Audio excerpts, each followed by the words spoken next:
DJ Booby here. We are discussing this specific comic book.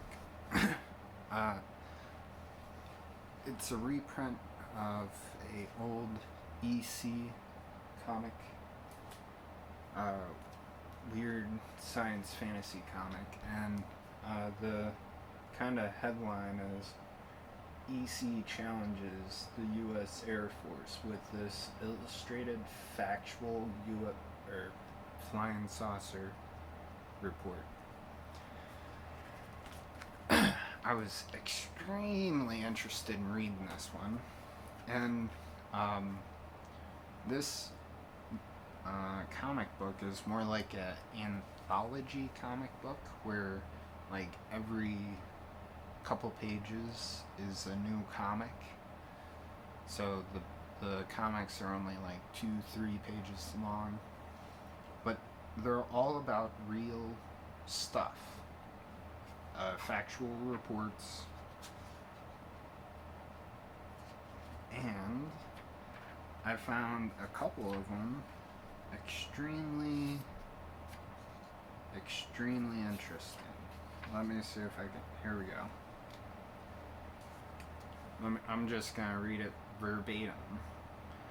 On December 9th, 1949, the noted Japanese astronomer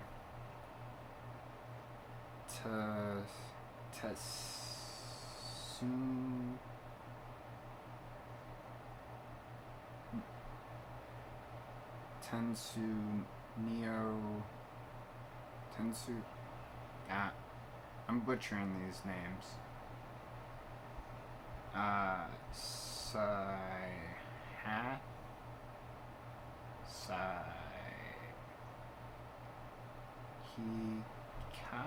Saheki? I don't know. It's a Japanese astronomer who was specialized in observing Mars since 1933, so this is 1949. He's observed it for a long time now at his telescope. All of a sudden, he reports he saw a gigantic explosion on the red planet.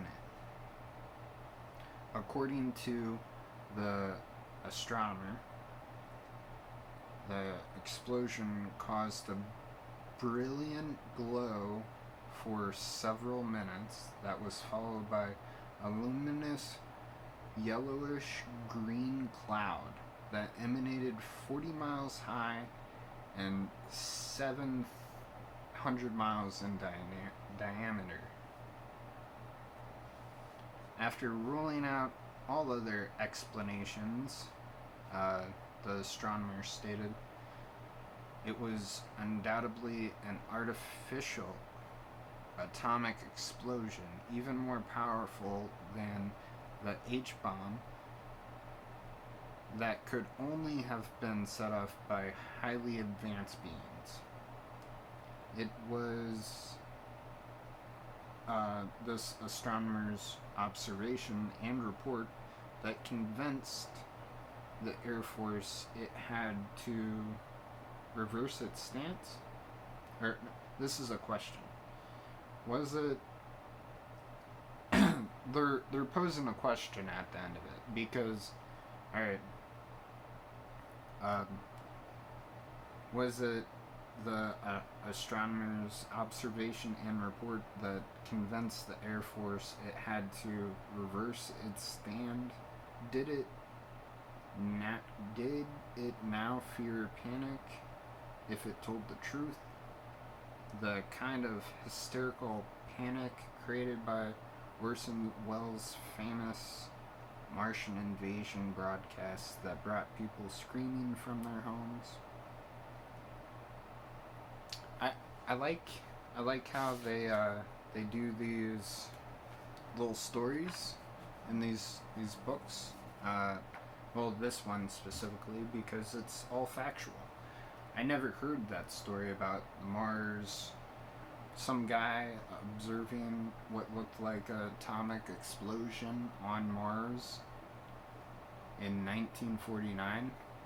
I've never heard that story. That that story kind of, I don't know. Maybe that's the story that that these Nazi UFO people have tried to, link to the Nazi UFO, or maybe this is further evidence that the Nazi UFOs were real, and that that uh, the these I don't know if Nazis actually went to the moon or anywhere else, but maybe it was the aliens helping them that left the planet instead. Because they definitely had to have help if they created the first flying saucers. Anyways, check. This really isn't a review for the comic. This is more me showing off some interesting stories from the comic. So, I will try to figure. I'll put this guy's name in the comments. And I will try to find article, like a real article, like a wiki or whatever about this guy. And about this specific event, so you guys can read that.